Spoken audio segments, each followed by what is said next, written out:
The rain was coming down hard that evening, the kind of rain that soaks you to the bone in seconds. Maya pulled her thin jacket tighter as she hurried down the muddy path toward her small house. Her feet ached from standing all day at the diner, and all she could think about was getting home, maybe heating up some leftover soup, and collapsing into bed. She was 19 years old, living alone in a tiny cottage on the edge of town. It wasn't much, just one room really, with a small kitchen area in the corner and a bathroom that barely fit a person. But it was hers, and she'd worked hard to keep it. Every penny she earned went toward rent, food, and whatever was left over went straight to the hospital 2 towns away, where her mother was being treated. Maya pushed open her door and shook off the rain. The house was cold. She'd been trying to save on electricity, so she only turned on one small lamp in the corner. As she started boiling water for tea, she thought about her mother. The doctor said she was getting better, but the bills just kept piling up. Maya tried not to think about the numbers. They were too big, too scary.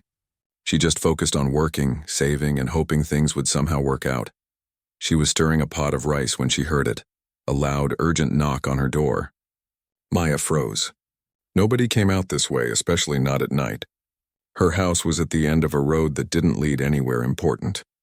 For a moment, she considered not answering, but the knocking came again, more desperate this time.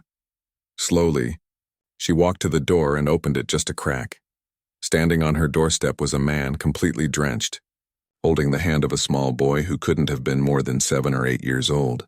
Both of them were shivering. The man was wearing what looked like expensive clothes, a button-down shirt and dress pants, but they were soaked through and covered in mud. "I'm so sorry to bother you," the man said quickly, his voice shaking from the cold. "Our car broke down about a mile back.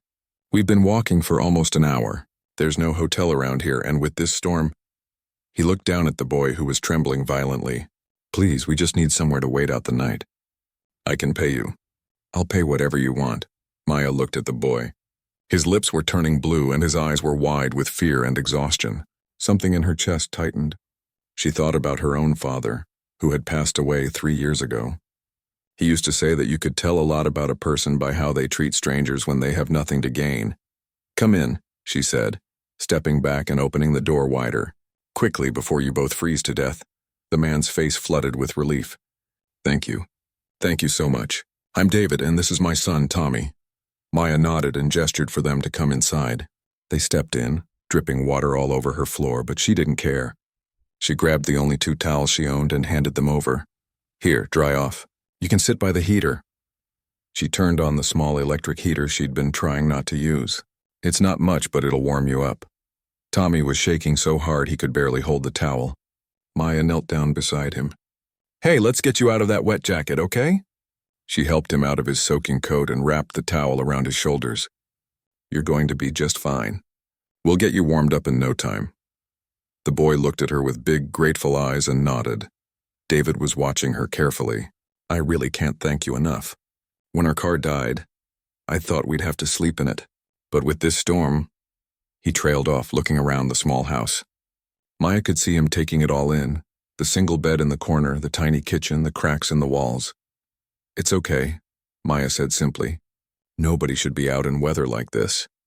She went back to her pot of rice and added more water. "I don't have much, but I can share what I've got." "Are you both hungry?" "We don't want to take your food," David said quickly. Maya glanced back at Tommy, who looked like he hadn't eaten in hours. "I'm making enough. It's just rice and lentils, nothing fancy." "That sounds perfect," David said quietly. "Really, I can pay you for..." "I don't want your money," Maya interrupted gently. "Just sit down and get warm." As the food cooked, Maya pulled out her only blanket from the small closet. It was worn and had been patched several times, but it was clean and warm. She handed it to David. "Here, wrap this around Tommy, he's still shivering." David took the blanket and wrapped it around his son, pulling the boy close to him. Tommy leaned against his father's chest, finally starting to relax as the warmth seeped into him. Maya served the food in her only 3 bowls. She gave the fullest portions to David and Tommy, and took a smaller serving for herself. They ate in silence for a few minutes, and Maya noticed how Tommy devoured his food like he hadn't eaten all day. "Would you like more?" she asked. Tommy looked at his father, who nodded. Maya gave him the rest of the rice from the pot. After they finished eating, David looked around again. "You only have 1 bed. It's fine, Maya said. You and Tommy can sleep there. I'll be comfortable on the floor. Absolutely not, David said firmly. We've already imposed enough. We'll take the floor. You're guests, Maya insisted, and Tommy needs a proper bed. He's had a rough night. Please, I won't be able to sleep knowing a child is on the floor in my house. David looked like he wanted to argue, but he could see the determination in Maya's eyes. Finally, he nodded. You're very kind. More kind than anyone I've met in a long time. Maya just shrugged. It's what anyone would do. But they both knew that wasn't true. Plenty of people would have turned them away, especially someone in Maya's situation who had so little to share. As the night grew darker, the storm outside got worse. The wind howled against the small house and the rain pounded on the roof. The electricity flickered once, twice, then went out completely. Oh no, Maya said, fumbling in the darkness. She found a candle and some matches in a drawer and lit it. The small flame cast dancing shadows on the walls. Tommy, who had been starting to doze off, sat up looking scared. It's okay, Maya said softly, bringing the candle closer. The power goes out sometimes in storms. It'll come back on by morning. She sat down on the floor near the bed and Tommy peeked over the edge at her. Are you going to sleep on the floor? He asked in a small voice. Yes, but don't worry about me. I've done it before. It's not so bad. That doesn't seem fair, Tommy said. Maya smiled at him. Life isn't always fair, but we do what we can to help each other. That's what makes it better. David was sitting on the edge of the bed watching this exchange. In the candlelight, Maya could see something in his expression. A mix of sadness and something else she couldn't quite identify. Can I ask you something? David said. Why did you let us in? You don't know us. For all you know, we could be dangerous. Maya thought about it for a moment. My dad used to say that most people are good if you give them the chance to be. Besides, she looked at Tommy, I could see you were just a father trying to protect his son. I know what it's like to feel desperate and helpless. If I can make someone's night a little less terrible, why wouldn't I? David was quiet for a long moment. Your father sounds like he was a wise man. He was, Maya said softly. He passed away 3 years ago. I'm sorry. Me too. Maya pulled her knees up to her chest. But he taught me a lot before he went. He taught me that kindness doesn't cost anything, and that helping others is the only thing that really matters in the end. Tommy yawned widely and Maya stood up. You should get some sleep. Tomorrow the storm will be over and you can call someone to fix your car. She helped Tommy settle under the covers and made sure he was tucked in properly. David lay down next to his son, both of them sharing the small bed. Maya made herself as comfortable as she could on the floor, using her jacket as a pillow. It wasn't ideal, but she'd been through worse. At least they were all dry and safe. As she closed her eyes, she heard Tommy's sleepy voice. Thank you for helping us. You're welcome, sweetheart. Sleep tight. In the darkness, Maya couldn't see David's face, but if she could have, she would have seen him staring at the ceiling, unable to sleep. His mind was racing with thoughts about this young woman who had nothing but was willing to share everything. He'd spent the last year surrounded by people who had everything but shared nothing. The contrast was almost painful. He thought about his life, his company, all the money he'd made, and how empty it had all felt since his wife died. And here was this girl living in poverty, still finding joy in helping others. It didn't make sense to him, but somehow, it also made perfect sense. As the rain continued to fall and the candle burned low, 3 people who had been strangers just hours ago rested under one small roof, their lives about to change in ways none of them could possibly imagine. Maya woke up to the sound of birds chirping. For a moment she forgot where she was, then felt the hard floor beneath her and remembered. She sat up slowly, her back aching, and looked toward the bed. Tommy was still asleep, curled up in a ball, but David was awake, sitting on the edge of the bed, looking at her. Morning, she whispered, not wanting to wake the boy. Good morning, David whispered back. Did you sleep at all? Maya stretched and tried not to wince. Enough, how about you? Not really, David admitted. I kept thinking about, well, everything. The morning light was streaming through the small window and Maya could see their clothes from last night hanging on a makeshift line she'd set up. They were still damp, but better than before. She stood up and walked quietly to the kitchen area. I'll make some breakfast. It's not much, just some bread and tea, but it'll give you energy for the day. You don't have to do that, David said, standing up and walking over to her. You've already done so much. It's just bread, Maya said with a small smile. Don't make it sound like I'm cooking a feast. As she boiled water for tea, David leaned against the small counter. Can I ask you something? How long have you lived here alone? About a year, Maya said, focusing on slicing the bread. After my dad died, I couldn't afford our old place. This was cheaper. It's small, but it works. And your mother? You mentioned hospital bills last night. Maya paused, surprised he'd been paying attention. She got sick about 6 months ago. She's in a hospital 2 towns over. The treatment is expensive, but the doctors say she's getting better. So, she trailed off, not wanting to think about the mountain of debt waiting for her. That must be hard, David said quietly. Taking care of everything alone at your age, Maya shrugged. Lots of people have it harder. At least I have a job and a roof over my head. Some people don't even have that. David studied her face, amazed by her attitude. You're remarkably positive for someone in your situation. What's the alternative? Maya asked, pouring hot water over tea bags in 2 chipped mugs. Being miserable doesn't pay the bills or make my mom better. Might as well try to find the good things where I can. Tommy stirred on the bed and sat up, rubbing his eyes. When he saw where he was, he looked confused for a second, then remembered. He smiled when he saw Maya. Good morning, Maya said warmly. How did you sleep? Good, Tommy said, climbing out of bed. The bed was really comfortable. Did you sleep okay on the floor? I slept just fine, Maya lied, not wanting him to feel bad. Come have some breakfast.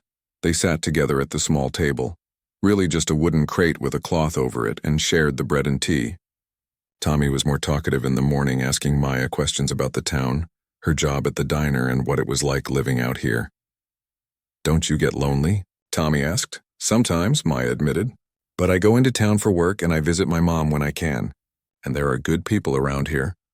Mrs. Chen down the road brings me vegetables from her garden sometimes. And old Mr. Rodriguez taught me how to fix my roof when it started leaking last spring. You fixed your own roof? Tommy asked, impressed.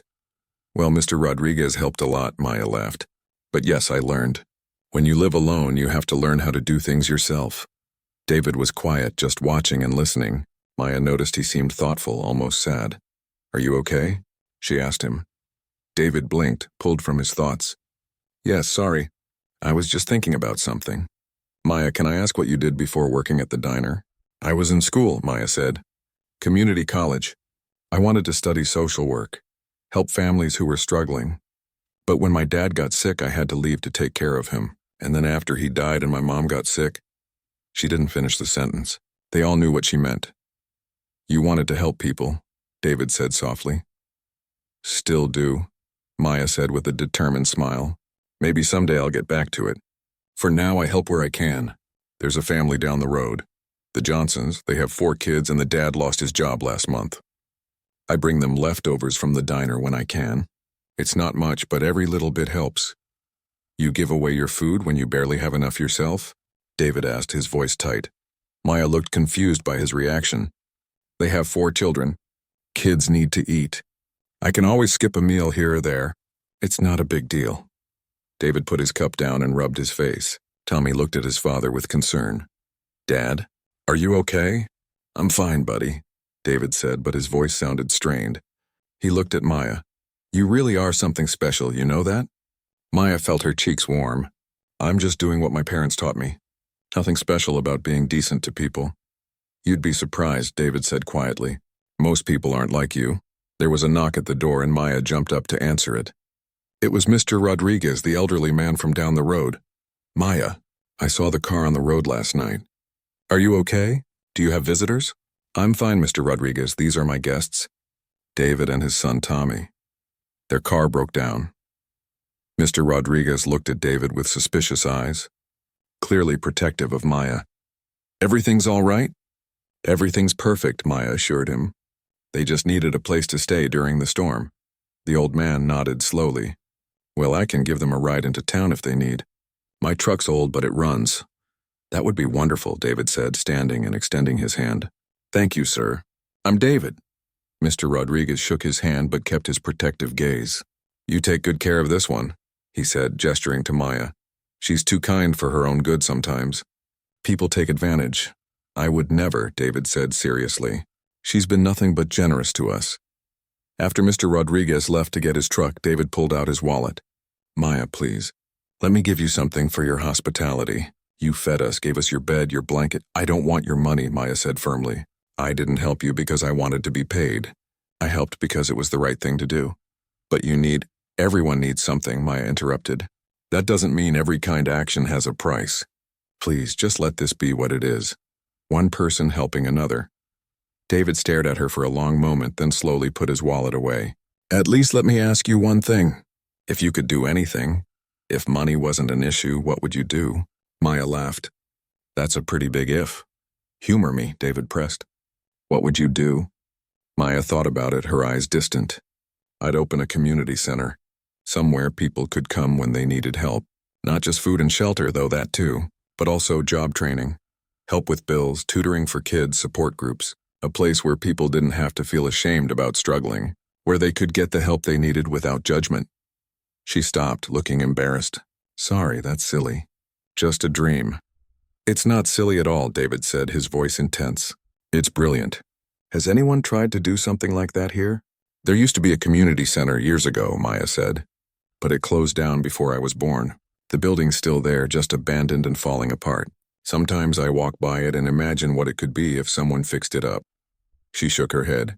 But like I said, just dreams. Reality is working at the diner and hoping I can pay my bills. Tommy tugged on his father's sleeve. Dad, we should help. Tommy, David said gently with a meaningful look at his son. The boy went quiet but looked frustrated. Mr. Rodriguez's truck horn honked outside. That's our ride, David said. He turned to Maya. Before we go, can I have your full name? I'd like to be able to thank you properly. Maya smiled. It's Maya Patel, but you don't need to thank me. Just take care of that boy of yours. He's a good kid. Tommy ran up and hugged Maya tightly. Thank you for everything. You're the nicest person I've ever met. Maya hugged him back, surprised by how much she'd missed this child she'd only known for one night. You're pretty great yourself. Take care, okay? David extended his hand and Maya shook it. His grip was warm and firm, and he held on a moment longer than necessary. Thank you, Maya Patel. You've given me more than you know. I hope we meet again someday. Maybe, Maya said with a smile. Safe travels. She watched from her doorway as they climbed into Mr. Rodriguez's truck. Tommy waved enthusiastically from the window, and David looked back at her one last time with an expression she couldn't quite read. Then they were gone, and Maya was alone again. She went back inside and started cleaning up from breakfast. As she washed the dishes, she thought about David and Tommy. There had been something about David, something in the way he carried himself, that made her think he was more than he seemed. But she pushed the thought away. It didn't matter. They were gone now, back to their lives, and she needed to focus on hers. That afternoon, Maya went to work at the diner. Her boss, Betty, immediately noticed she looked tired. Rough night? Betty asked. Sort of, Maya said. Had some unexpected visitors. She told Betty about David and Tommy, and the older woman shook her head with a mix of admiration and concern. Girl, you need to be more careful. Letting strangers into your house? What if they've been dangerous? They weren't, Maya said simply. They were just a father and son who needed help. You're too trusting, Betty said, but her voice was fond. That's going to get you in trouble one day, or... She paused. Maybe it'll bring you something good. Who knows? The days that followed were normal. Maya worked, visited her mother, and tried not to think about the growing pile of medical bills. Her mother was getting better, which was wonderful, but every day she stayed in the hospital meant more debt. 2 weeks after that rainy night, Maya came home to find a certified letter in her mailbox. Her hands shook as she opened it. Letters like this were never good news, but as she read it, her legs nearly gave out. She had to read it 3 times to believe it was real. The letter was from a law firm in the city.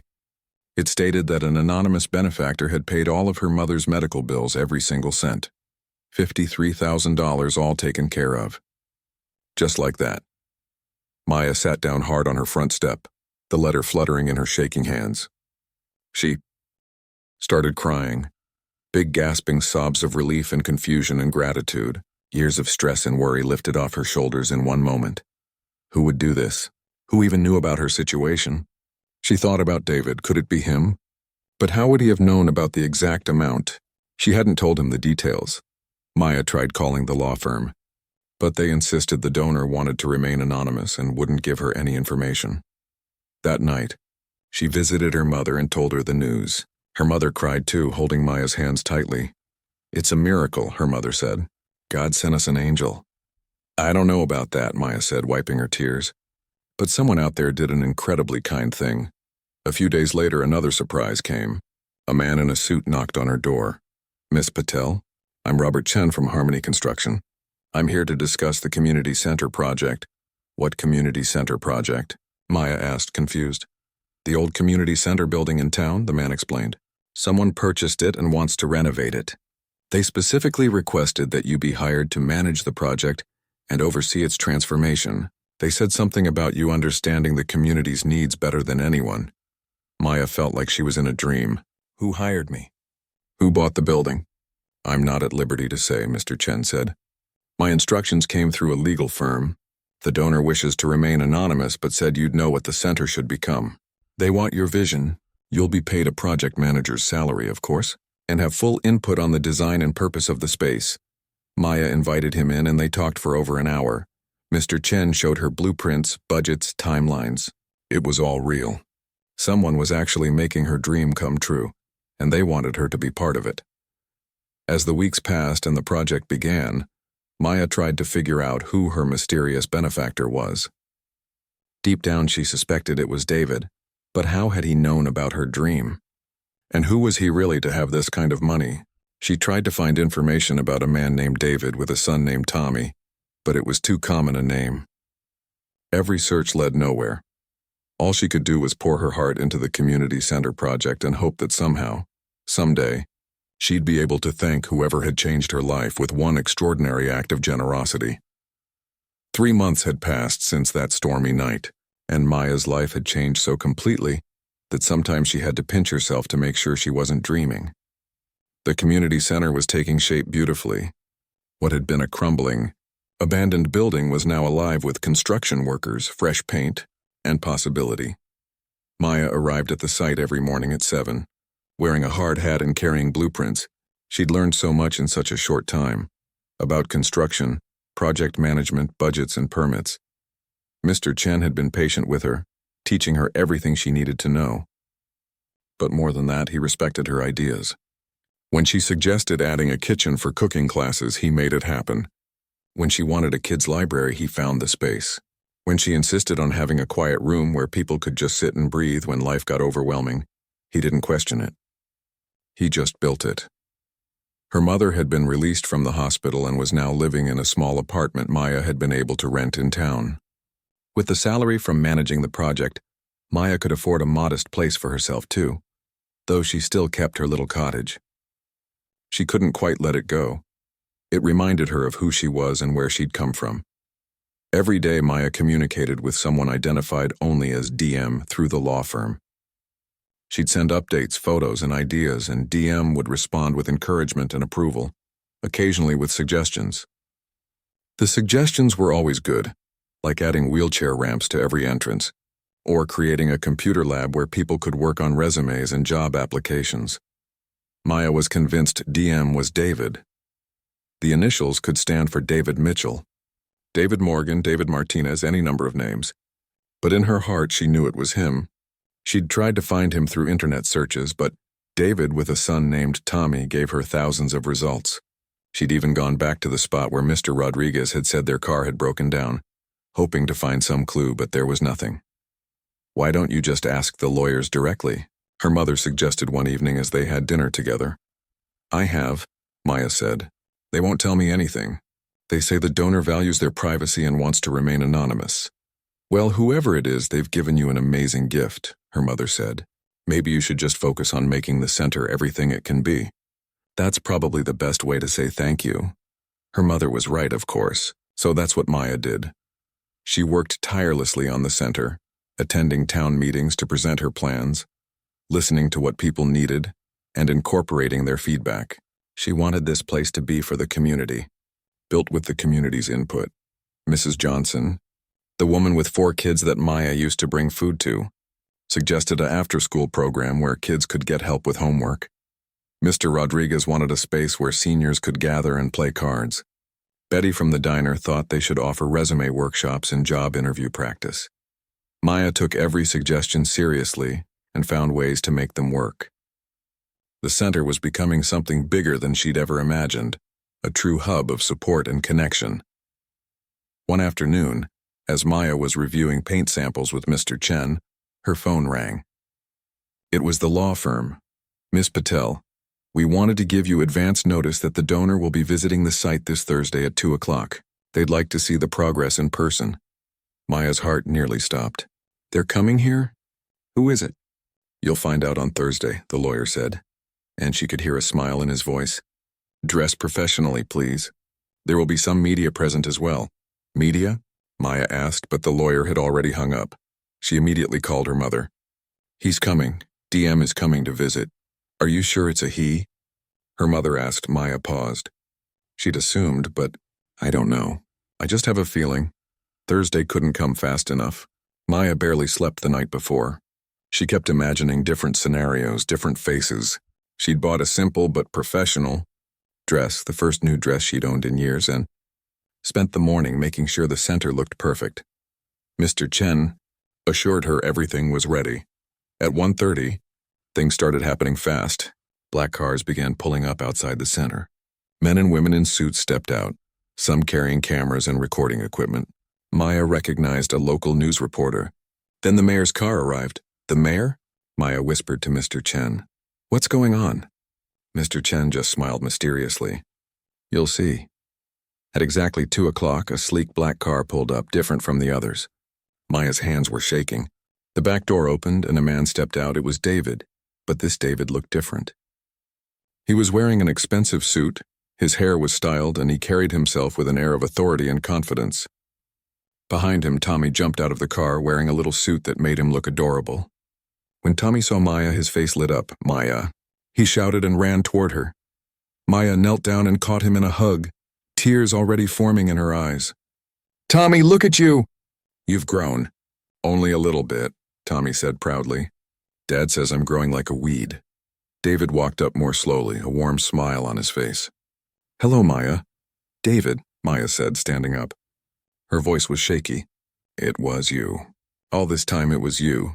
Before David could respond, the mayor rushed over, hand extended. Mr. Mitchell.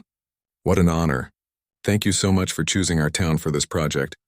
Mitchell. David Mitchell. Maya's eyes widened as recognition hit her. David Mitchell. Mitchell Industries. She'd seen that name in the news, on buildings in the city. He was one of the biggest tech CEOs in the country.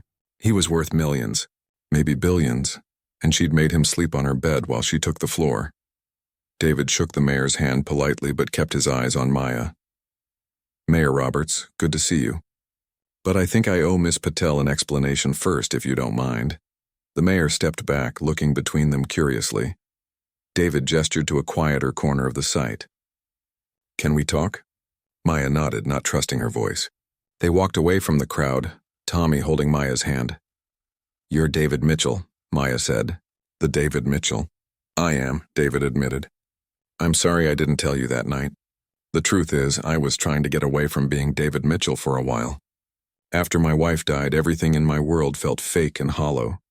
Everyone wanted something from me. Nobody just saw me as a person. So I took Tommy, got in a regular rental car instead of having a driver, and just drove. No security, no assistance. I wanted to feel normal again. And then your car broke down, Maya said. And then I met you, David said. Maya, that night changed everything for me. You had nothing, but you gave us everything you had. You didn't know who I was, didn't want anything from me. You just helped, because it was the right thing to do. Do you know how rare that is? Maya shook her head, overwhelmed. When Tommy and I left that morning, I couldn't stop thinking about you, about your kindness, your strength, your dream for the community center. I had my assistant investigate, not to invade your privacy, but to understand your situation better. When I found out about your mother's medical bills, I knew I could help. And when I found out about that AB and a building in town, I knew exactly what to do with it. You did all this because I let you stay one night? Maya asked, incredulous. No, David said firmly. I did this because you reminded me why I started my company in the first place.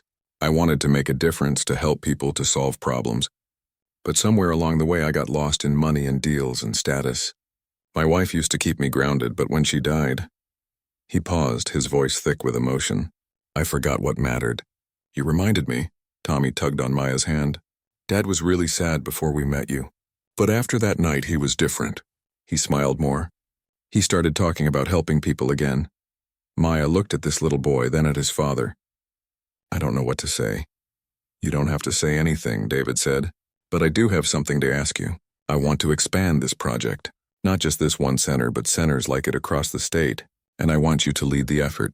"Me?" Maya's voice came out as a squeak. "I'm not qualified. I barely finished a year of community college. I was a waitress 3 months ago." "You're the most qualified person I know," David said. "You understand what people need because you've lived it. You have vision and heart. And over these past 3 months, Mr. Chen has told me how quickly you've learned, how well you manage the workers, how the community respects you. Maya, you're a natural at this.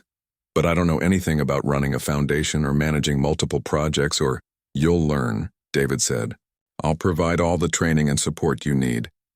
But your compassion, your understanding of real people's struggles, that can't be taught. That's what I need. That's what these communities need." Maya looked at the building behind them, at all the work that had been done, at the dream that was becoming real. She thought about all the people it would help, people like her, like the Johnsons, like Mr. Rodriguez. "How many centers?" she asked. "Let's start with 5, David said. "If you're willing." 5. 5 communities getting the help they needed. 5 places where people could turn when they were struggling. 5 beacons of hope. "What's the job called?" Maya asked. "Director of Community Outreach for the Mitchell Foundation," David said. "We're launching it next week. This center will be the flagship, the model for all the others." "The Mitchell Foundation?" Maya repeated. "Named after my wife Jennifer," David said softly. "She would have loved this. She would have loved you." Tears were streaming down Maya's face now. "I don't deserve this." "Yes, you do," David said. "You deserve this and so much more. You took in strangers when you had nothing. You shared your last meal. You gave up your bed. You showed kindness when it would have been easier to close your door. That deserves to be rewarded." Tommy hugged Maya again. "Please say yes. Dad and I want to keep seeing you. We missed you." Maya laughed through her tears and hugged him back. "I missed you both too." She looked up at David. "Okay, yes, I'll do it."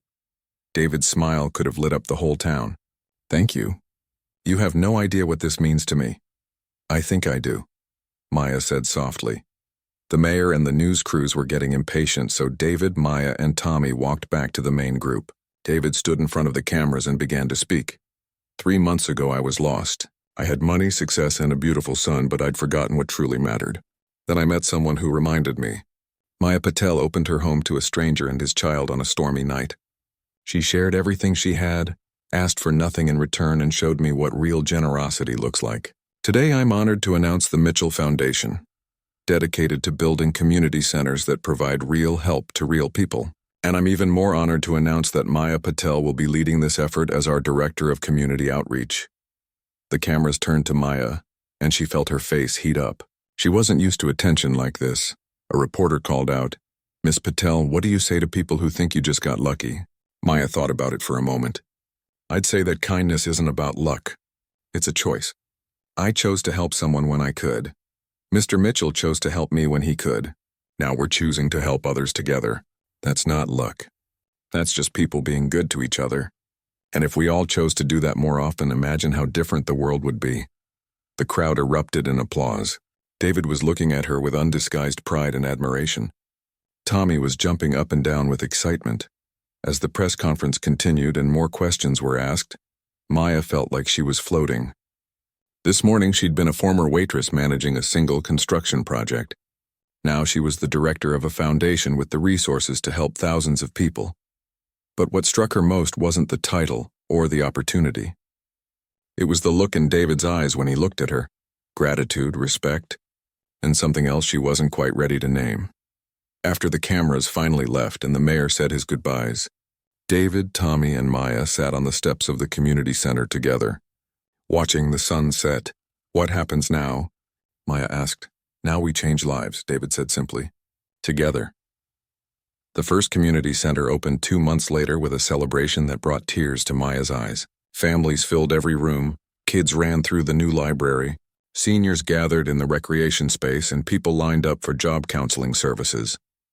Mrs. Johnson was there with all 4 of her kids, who immediately claimed the children's area as their new favorite place. Mr. Rodriguez brought his elderly friends, and they marveled at how the old building had transformed. Even Betty from the diner came, telling everyone within earshot that she'd known Maya was special all along. David and Tommy attended the opening, and Maya watched as David spoke with attendees, really listening to their stories, taking notes about what worked and what could be improved. This wasn't just a publicity opportunity for him. He genuinely cared. Tommy spent the day playing with the local kids, fitting in like he'd always been part of the community. "He's never this comfortable," David told Maya, as they watched Tommy laugh with a group of children. "He's usually shy around other kids, but something about this place, about your town, makes him feel safe." Maya smiled.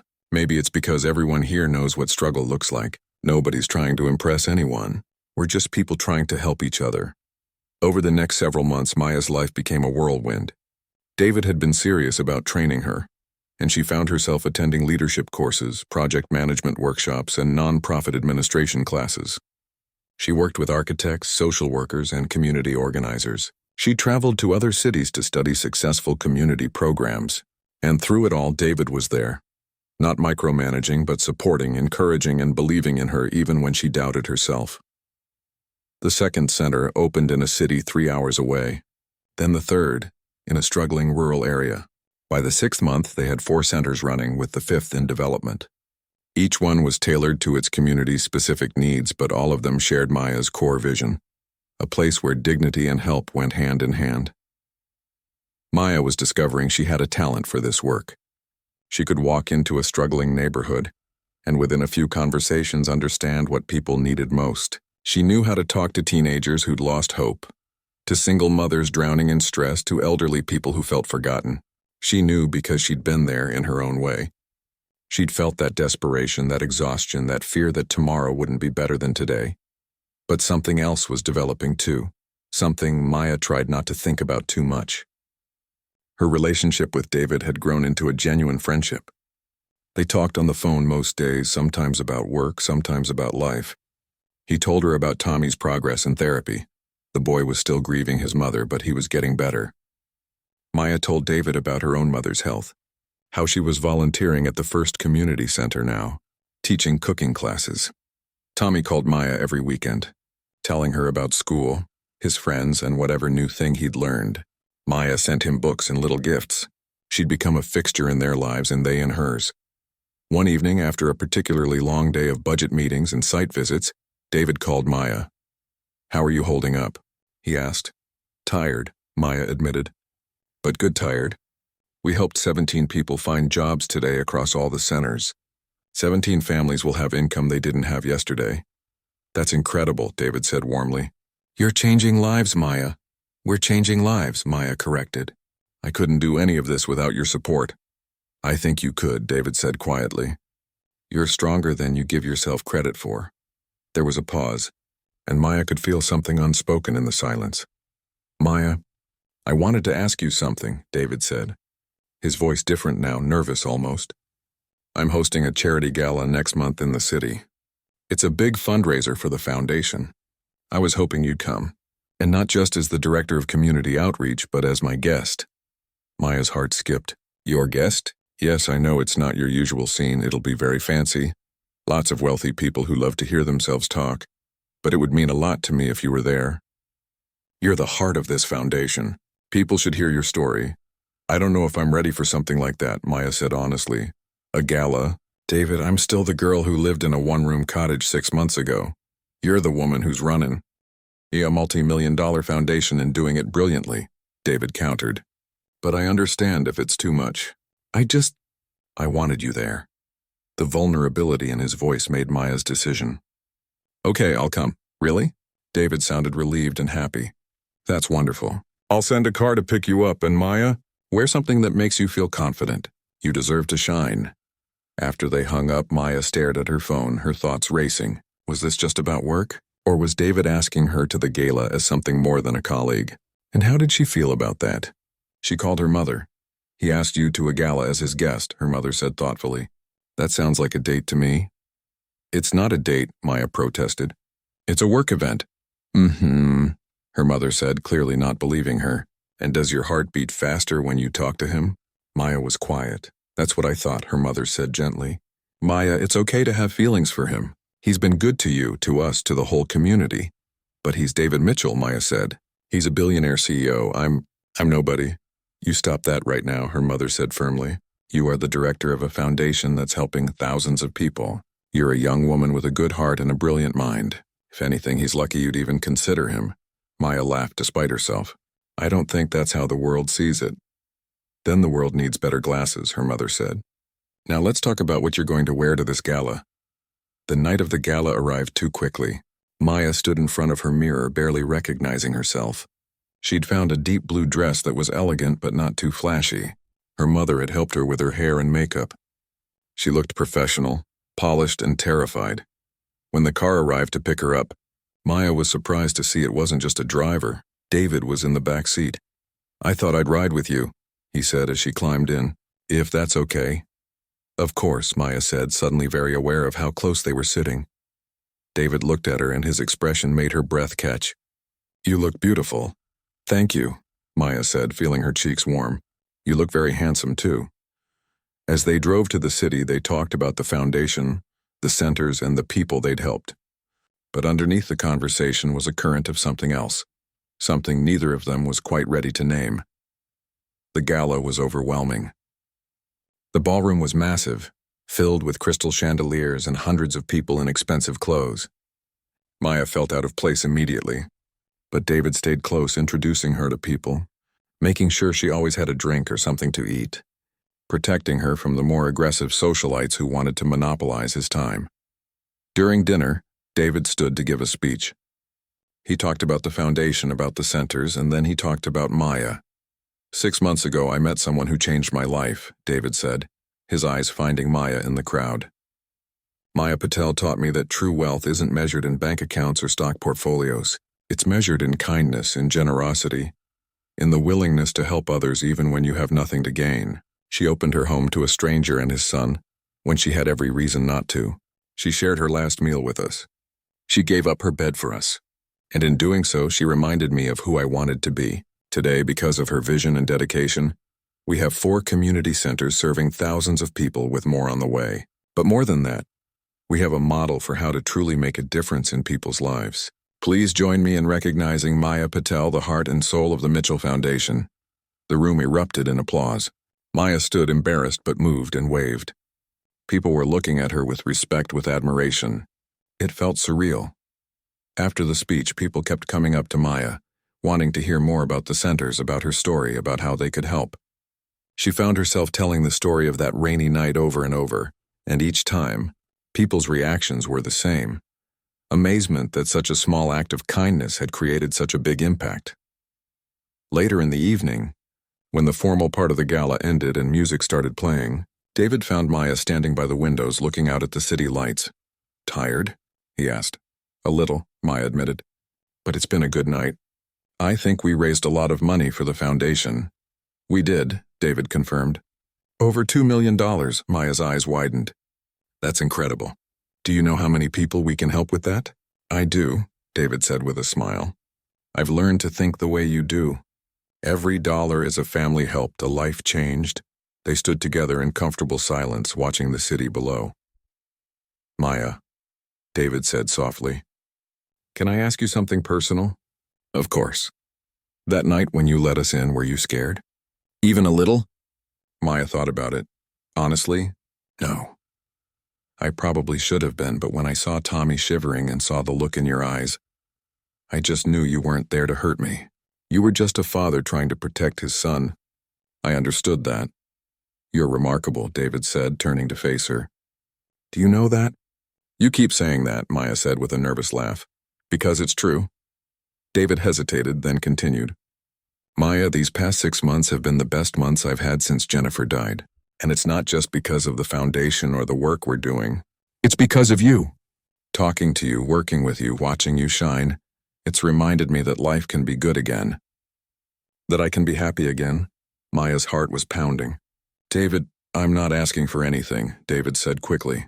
I know this is complicated. I'm your boss technically, and I'm probably reading too much into things. But I needed you to know that you've become incredibly important to me. To Tommy, too. You're not just the director of the foundation. You're our friend. Maybe our best friend. Maya looked up at him, seeing the vulnerability in his eyes, the hope, the fear of rejection. You're important to me, too, Maya said softly. Both of you. When Tommy calls me every weekend, it's the highlight of my week. And when you and I talk, I feel like I can tell you anything. You've become one of my closest friends. Friends, David repeated, and Maya couldn't tell if he was relieved or disappointed. For now, Maya added carefully. Let's be honest, David. 6 months ago, I was living in poverty. Now I'm running a foundation because you gave me this opportunity. The power dynamic here is complicated. If something happened between us, people would say I'm taking advantage of you, or you're taking advantage of me. They'd question everything we've built. You're right, David said, though he looked pained. You're absolutely right. I hadn't thought about it that way. But, Maya continued, that doesn't mean I don't care about you, or that I haven't noticed how my heart beats faster when your name shows up on my phone, or that I don't think about you more than I probably should. David's expression shifted to one of wonder. Really? Really, Maya admitted. But we have something special here, this foundation, this work, this friendship. I don't want to risk that by rushing into something we're not ready for. Can we just take it slow? See where things go naturally? David nodded slowly. I can do slow. I've gotten good at patience since Jennifer died. And you're worth waiting for, Maya Patel. The moment hung between them, full of possibility and promise. Then Tommy came running up, breaking the spell. Dad, Maya, they have a chocolate fountain, come look. They both laughed, and David offered Maya his arm. Shall we go see this chocolate fountain? We shall, Maya said, taking his arm. As they walked through the glittering ballroom together, following an excited 8-year-old boy, Maya realized that her life had become something she never could have imagined that stormy night 6 months ago, and somehow she knew this was just the beginning.